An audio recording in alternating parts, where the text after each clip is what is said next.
The cranks failed.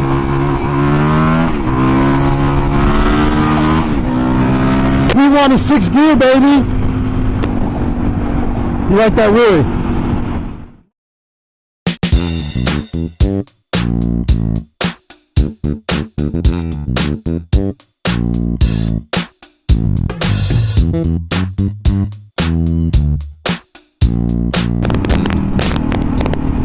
What's up, YouTube?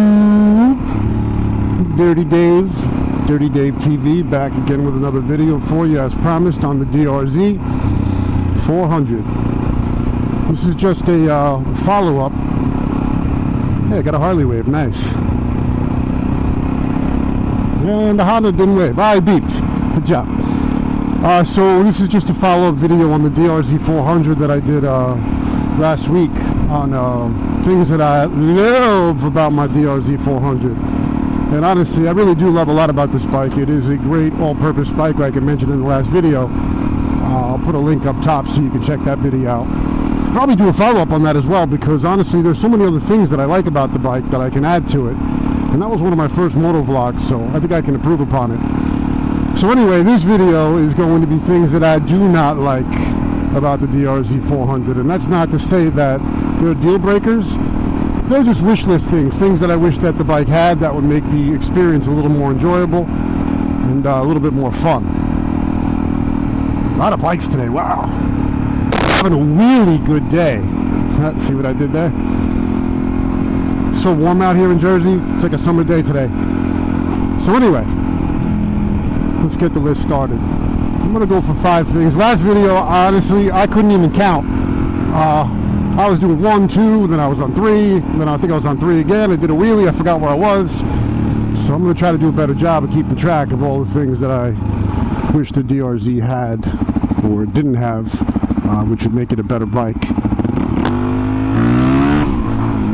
So let's start with number 1. And this could be a pro or a con, depending on the type of riding you're doing on this bike. So the first thing that I want to mention on this bike is the weight. It's a heavy bike. It comes in over 300 pounds wet, and for a dirt bike, or even a supermoto for that matter, it's a little bit heavy, a little bit tough to throw around compared to its competition.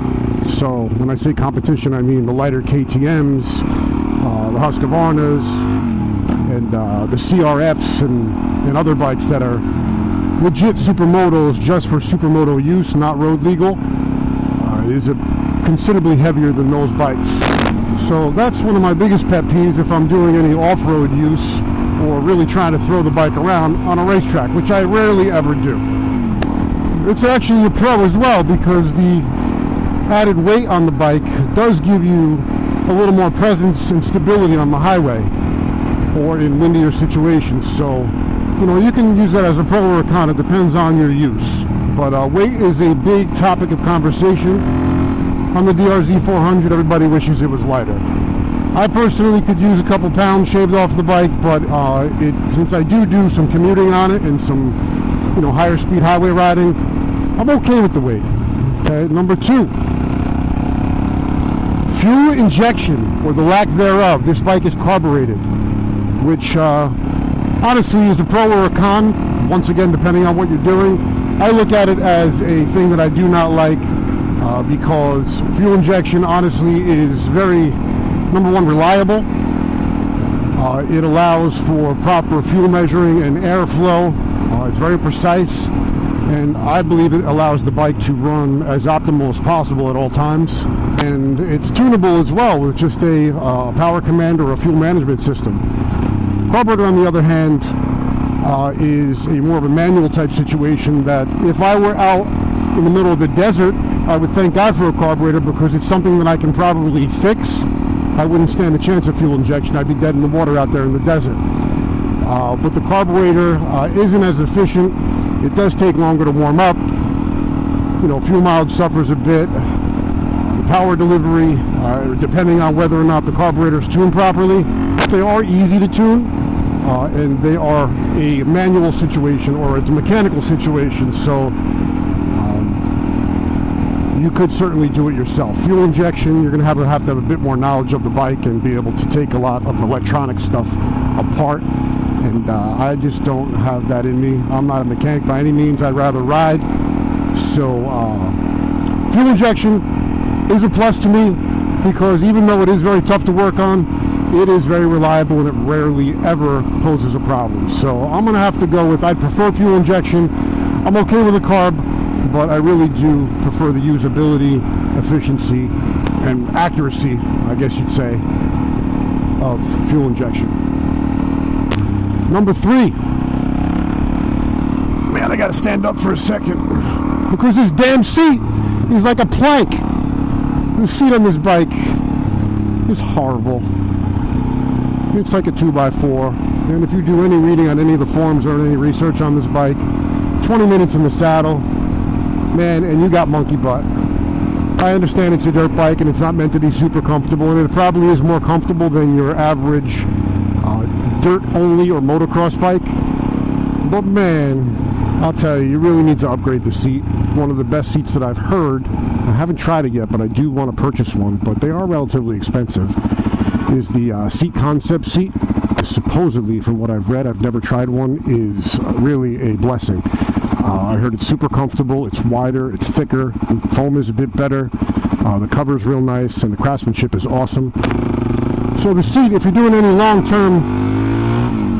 commuting on this bike, anything more than 20 minutes or a half hour, unless you got buns of steel, the seat's going to pose an issue. It's going to be a little bit uncomfortable, and you're going to get a numb butt, and some call it monkey butt.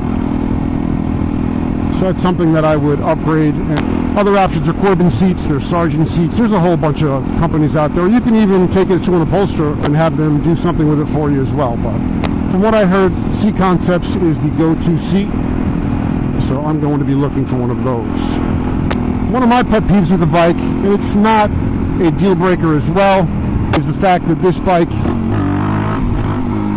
is a single cylinder bike, which by all means is fine, because the power of the delivery is fantastic. It's got a great sound, it thumps real nice.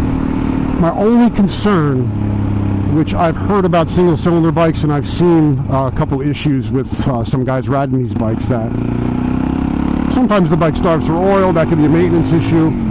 But with all that aside, whatever the reason may be, I'm always in the back of my head afraid that the cylinder or the crank is going to seize up, and I guess that could happen with any bike, but the cylinder or the crank is going to seize up, lock the rear wheel, and me go tumbling down the road. So that is an issue that for me is very important, especially if I'm going to be putting big miles on a bike. I really want to make sure that the bike is reliable. And these are bulletproof, don't get me wrong, but there are instances where people have, locked up the rear wheel because the single cylinder, the cranks failed,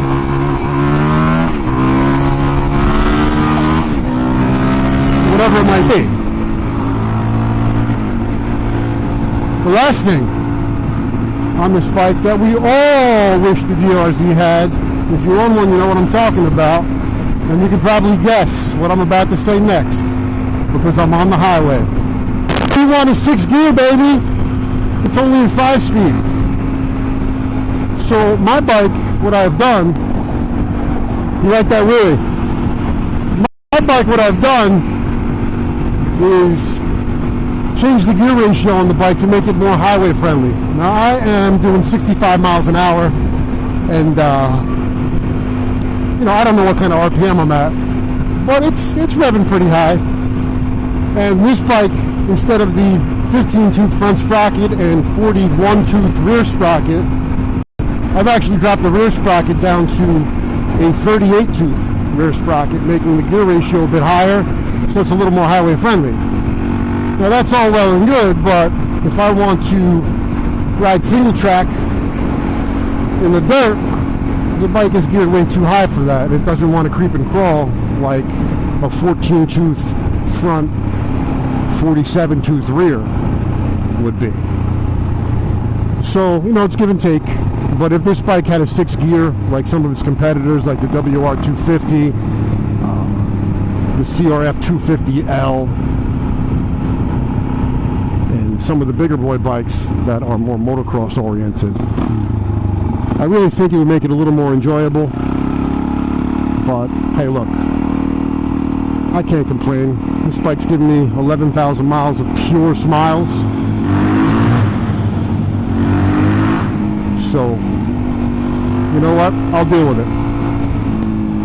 But those are the things that really grind my gears about this bike, and I wish that Suzuki would take care of, which I don't expect. This bike hasn't changed in 20 years, so listen, doesn't hurt to wish, doesn't hurt to hope. And maybe they will come out with something down the road, but just given the fact that, you know, the bike is basically grandfathered in the EPA regulations or whatever it might be, I don't think this bike is changing anytime soon. And if it does, I think it's going to be revamped, and you're going to find a much more expensive vehicle with probably shorter maintenance intervals. And I don't think it's going to be all what the DRZ is currently, which is a great, solid, all-around motorcycle that's reliable, has moderate power, middle weight, and just a whole lot of fun. So with that being said, I hope you guys enjoyed the video. If there's anything that you guys can think of that you love or that you don't like about the DRZ400, drop me a comment. Let's talk about it. I love talking about the DRZ. It's one of my favorite bikes, even though this is a dislike video. It's a tough bike to hate. It's got so much going for it. But hey, with every pro there's a con. So if I'm going to make a video about all the things I love about my DRZ400, I'm going to go ahead and make a video about things that I don't like about it, because with the pro, there's usually a con. What goes up must come down. Nothing's perfect. So if you guys enjoyed this video, or it gave some value to your life today, or even gave you a little bit of info that helped you out in any way, please drop a like, consider subscribing. My goal is to put out a bunch of videos on the DRZ400. I also have a Grom and a KE100 that I plan on covering as well, so we'll have some fun with those bikes. So if you could subscribe, I appreciate it. It'll help out the channel, help support the channel. And you can always tag that notification bell. This way, anytime I pop up a new video, you guys will be notified. And I will see you guys in the next video. Peace.